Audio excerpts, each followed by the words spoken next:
Good evening, friends, and welcome to this weekly press briefing after the festive season of Diwali.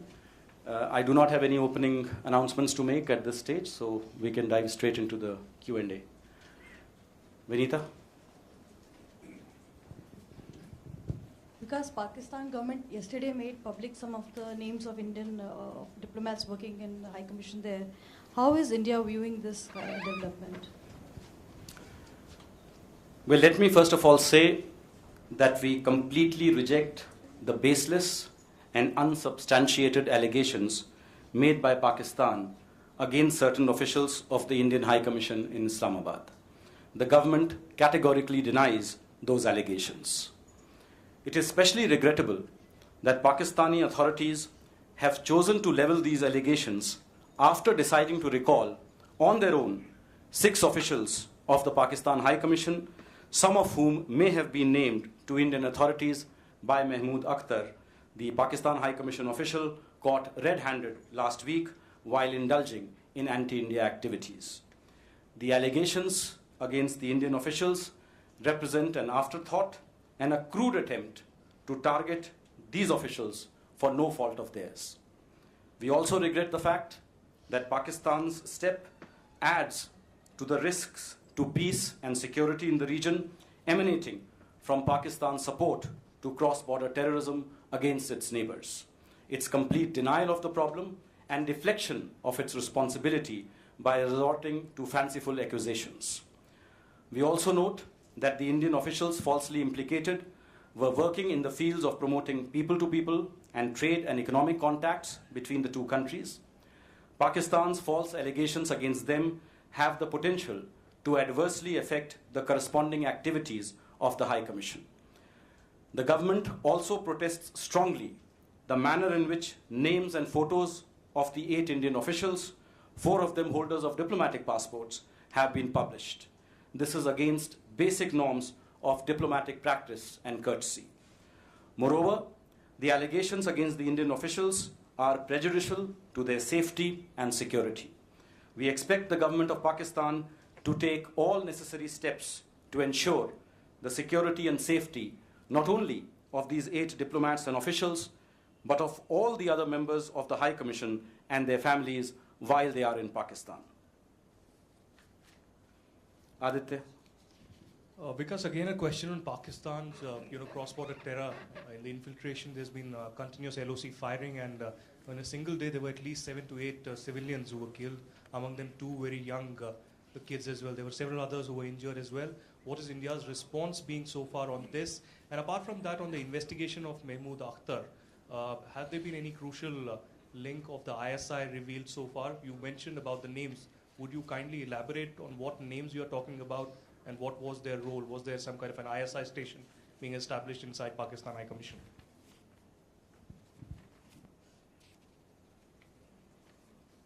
Well, as far as the second part of your question is concerned, Mr. Mahmood Akhtar had revealed to us rather sensitive information about the kind of anti-India activities that were going on in this country with the connivance of officials of the Pakistan High Commission.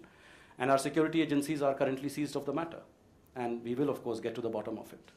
As far as the first part of your question is concerned, well, as we have been saying time and time again, that the root cause of problems between India and Pakistan is Pakistan's continued support to cross-border terrorism and its promotion as an element of state policy. And it is important for Pakistan to desist from those policies which are failed policies, which have led to its diplomatic isolation, as we have all seen. And unless and until that happens, I'm afraid, relationship between the two countries will continue to remain like this. Seema. Hello. You were talking about diplomatic isolation, but how, where? We don't see it. How, where? What is the, can you give us some examples where? Are you not aware of the letters that were written by all members of letters SAARC? are okay, but it's not that, letters and all are okay, but what I'm saying is that there are no sanctions, or it's not that other countries are not dealing with Pakistan. If This is what we are looking for. Well, as far as we are concerned, the international community has spoken unequivocally on the issue of cross-border terrorism. And there are various statements. Many of them are available on the website. Many are available on my Twitter feed, where the countries have unequivocally condemned cross-border terrorism. The Bhutan Prime Minister, in fact, said that the worst form of terrorism is cross-border terrorism. So if this is not a signal to the country that we are discussing, then what is it?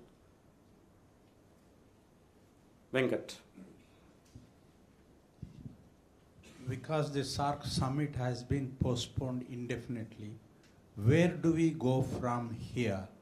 The normal practice is that the host country, if it expresses its inability to host the summit, the next country in the queue gets an opportunity to host that. Given the kind of headlines that have been dominating television and newspapers, it looks extremely unlikely that things will get any better between India and Pakistan, which will obviously mean that Pakistan will not be in a position to host a SAARC summit for a long, long time. So has there been any discussion on what next?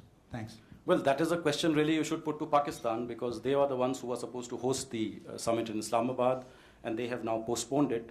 You also know the reason why the summit was postponed. The letters that were written by virtually every SAARC country to the chair, and the letter and the statement that was issued by the SAARC chair, Nepal itself, in which it was clearly said that in the current atmosphere, in which one country is undermining peace and security by resorting to cross-border terrorism, by interference in the internal affairs of other countries, it is not conducive for countries to assemble for the heads to assemble in Islamabad to participate in the SAARC summit. So it is incumbent, I think, on Pakistan to create the necessary conducive atmosphere in which meaningful discussion on regional prosperity, regional cooperation, regional connectivity can take place within the SAARC framework. Ashish at the back.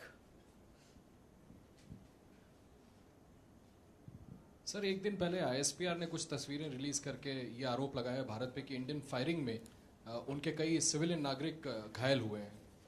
इस पर हमारे क्या कहना है?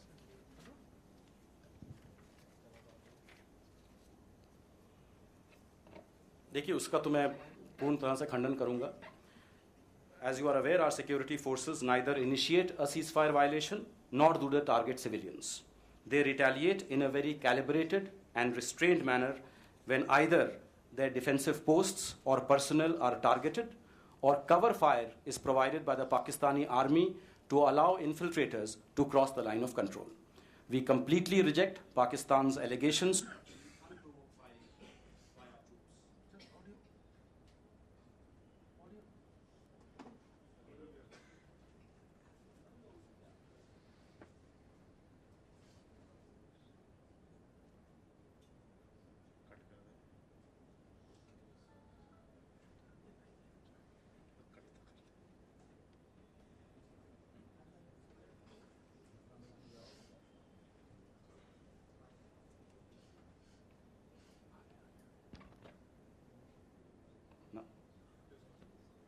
Hello. Yes. So to continue, we completely reject Pakistan's allegations of any unprovoked firing by our forces. I would like to remind you that we have lodged a strong protest with Pakistan on killing of our civilians and shelling by Pakistani forces. In fact, several districts along the international border and line of control, in several of these places, normal life has been affected, people have been displaced, and over 100 schools have been closed. I would also like to remind that approximately 2/3 of the ceasefire violations this year by Pakistan have taken place in the last 5 weeks. So I think this itself tells you very clearly what the truth is. Manish.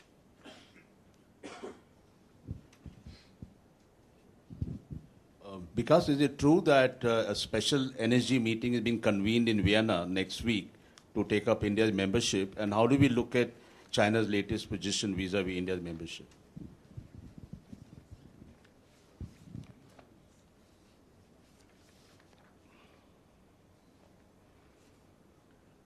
Yes, we are aware of the NSG consultative meeting which is going to take place in Vienna.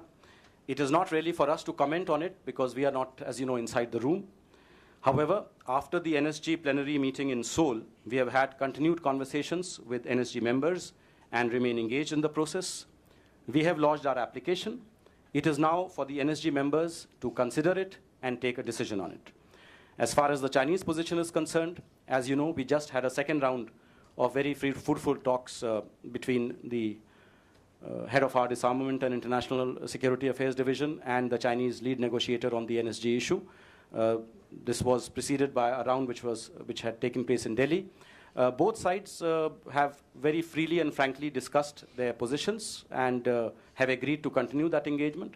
So we remain hopeful that eventually China will see the logic of India being inside the NSG, which ultimately is going to benefit global nuclear non-proliferation regime. Ranjit. The State Council of China is meeting Indian National Security Advisors. What is the specific purpose and agenda of the meeting?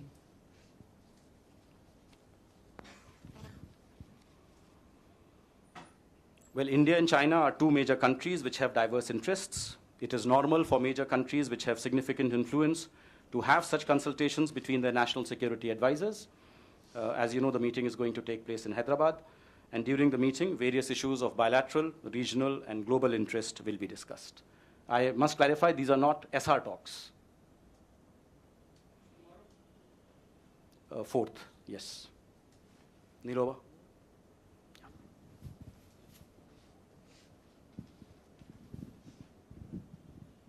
Vikas, is there a precedent for this kind of activity in peacetime? You know, 8 officials and diplomats from the Indian mission, 6 being removed here from the Pakistan High Commission.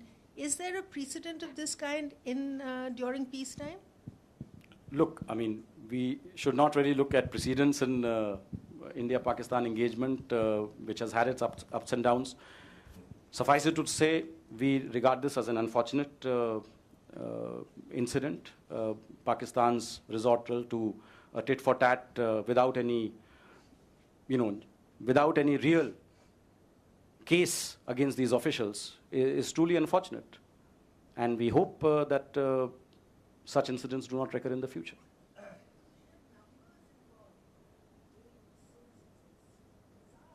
But as I said, we expelled only one person from India because he was caught red-handed indulging in anti-India activities.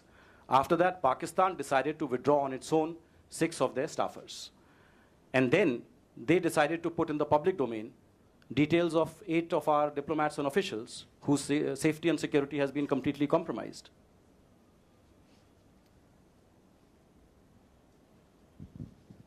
Pakistan foreign office ने tweet करके ये कहा है कि इन 8 भारतीय राजनयिकों के संबंध जो हैं वो टीटीपी से हैं। बहुत गंभीर किस्म के आरोप लगाए गए हैं पाकिस्तान की तरफ से। उनकी सुरक्षा को, जैसा कि आपने बताया, खतरा हो गया है। क्या उनको लौटने का फैसला ले लिया गया है या कब तक वो लौटेंगे? देखिए, जो भी भारत सरकार फैसला लेगी वो उनकी सुरक्षा को मद्देनज़र रखते हुए ही लेंगे।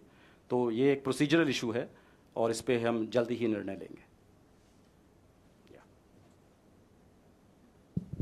प्रधानमंत्री नरेंद्र मोदी अपनी आगामी जापान यात्रा से पहले आज जापान के 4 सांसदों से मिले हैं। क्या इसमें सिविल न्यूक्लियर डील पे भी बात हुई और जापान जिस नलिफिकेशन क्लाउज पे जोर दे रहा है उसकी क्या स्थिति है? जापान क्या आपने कहा? नलिफिकेशन क्लाउज की अगर भारत ने टेस्ट किया एटमी टेस्ट तो वो ये संधि खत्म कर देगा, तो उस पर जो गतिरोध की रपटें आई थी तो उस पर जो कोई बातचीत चल रही है तो उसकी क्या स्थिति है? पहले तो मैं आपको स्पष्ट कर दूं कि जो नेगोशिएशंस थे बायलैटरल न्यूक्लियर कोऑपरेशन एग्रीमेंट पे, वो तो पिछले समिट के दौरान ही समाप्त हो चुके थे। उसके बाद दोनों पक्ष हैं, उन्होंने अपने जो आंतरिक प्रक्रियाएं थीं और लीगल और टेक्निकल स्क्रब जो होना था एग्रीड टेक्स्ट का, वो भी हो चुका है। तो यहाँ पे तो वही बात समाप्त हो जाती है। लेकिन अब ये कि ये उस समिट में साइन होगा या नहीं होगा, मैं पहले से कैसे कह सकता हूँ? समिट तो होने दीजिए, समिट के बाद आपको पता लगेगा कि क्या उसमें परिणाम उसके क्या निकले। और आज जो है उस पर प्रधानमंत्री कार्यालय ने एक प्रेस विज्ञप्ति जारी कर दी है, आप उसको देख सकते हैं। अगर आपने नहीं देखी तो मेरे पास भी शायद है वो विज्ञप्ति कहीं।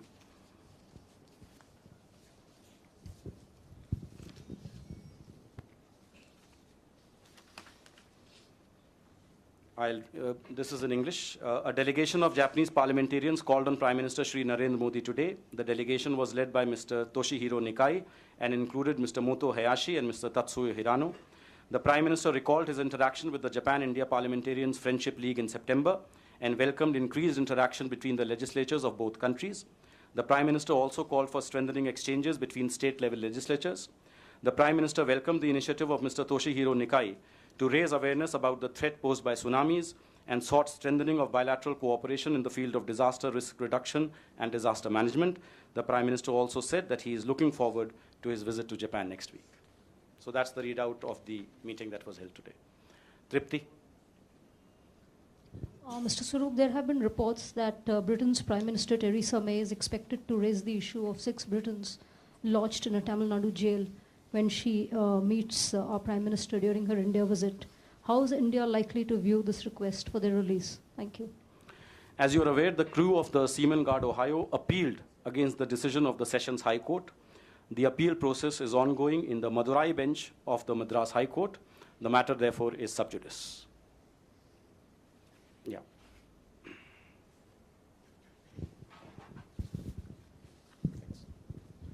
Because this is regarding question on Bangladesh. Recently, in a spate of incident, Hindus' families have been attacked, Hindu temples have been ransacked in so many places. The NHRC team had visited in some of the areas, and their opinion is that the miscreants are keeping an eye on their lands of the Hindus. Has there any reactions from your side? Well, all I would say is that the High Commission of India in Bangladesh has been in touch with the government of Bangladesh immediately after hearing about these incidents. They will continue to work with the government of Bangladesh to ensure that the interests of minorities are safeguarded. The government of Bangladesh has assured us that it is fully committed to respecting the rights of all citizens of the country, including minorities.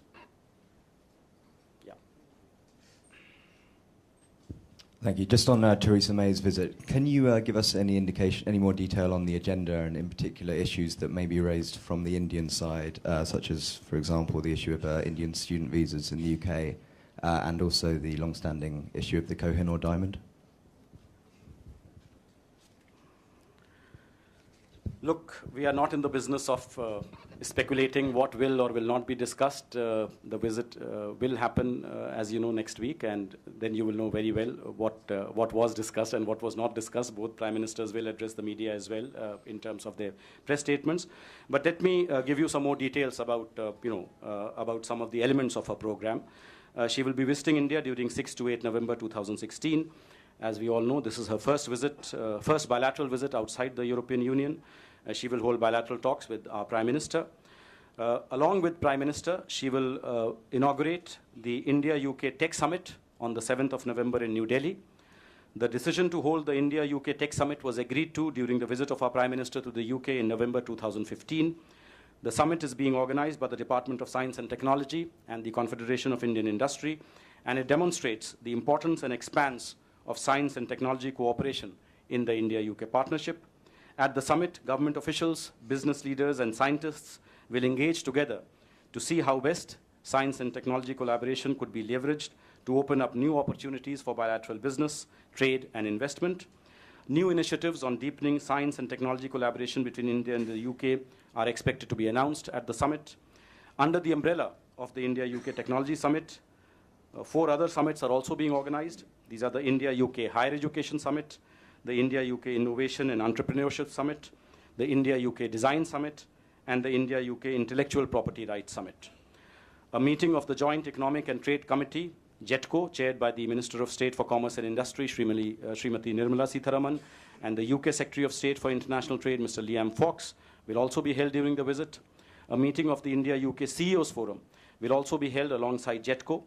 India and the UK have robust trade and investment partnership. Bilateral trade in goods stood at 14 billion in 2015-16. India is the 3rd largest investor in the UK. UK also happens to be the 3rd largest investor in India and the leading investor among the G20 countries. The JETCO meeting will discuss how to further strengthen trade and investment relations between the two countries.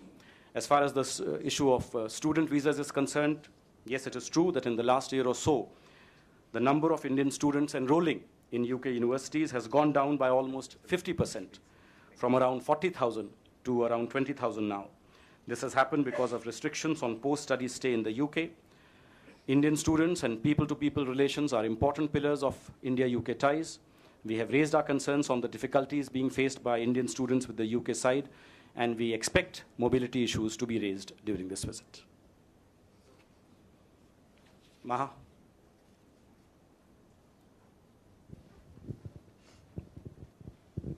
Sir, are there any reports of a brewing face-off in Demchok between India and China? Well, I'm not specifically aware of any such incident, but even if something has happened, there are, as you know, established mechanisms to handle such situations, as a result of which, in the recent past at least, our border with China has been free of any major incident. So I would urge that let's not sensationalize things out of context. Sridhar.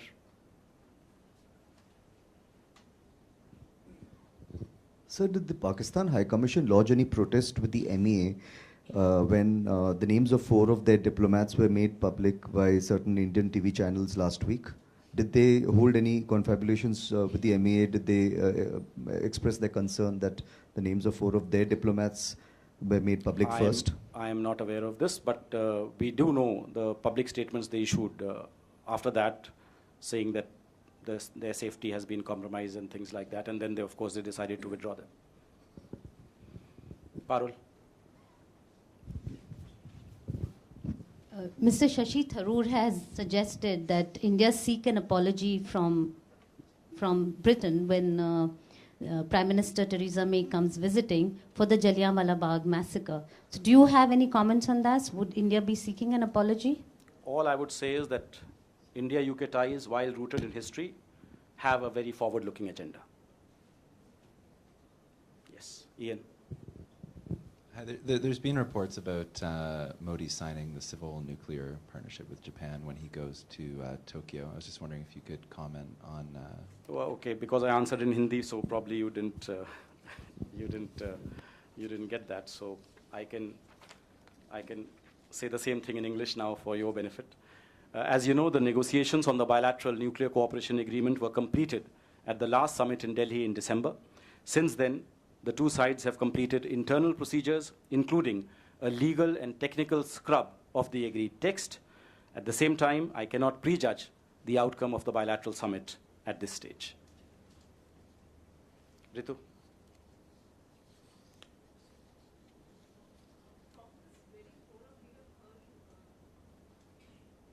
From this very forum, we have heard you underlining the importance of diplomatic ties with Pakistan.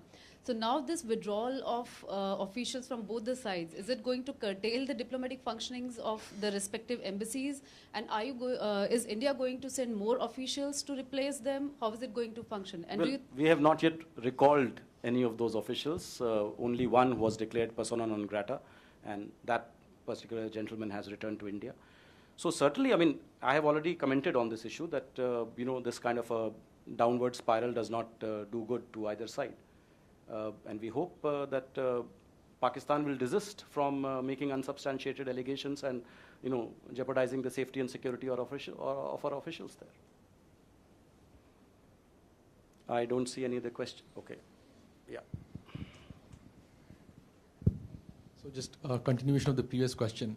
So are you saying, you said it's a procedural issue. So are we effectively recalling them, or is it, what is the procedural issue? It is a procedural issue because, movement of officials is dependent on procedure.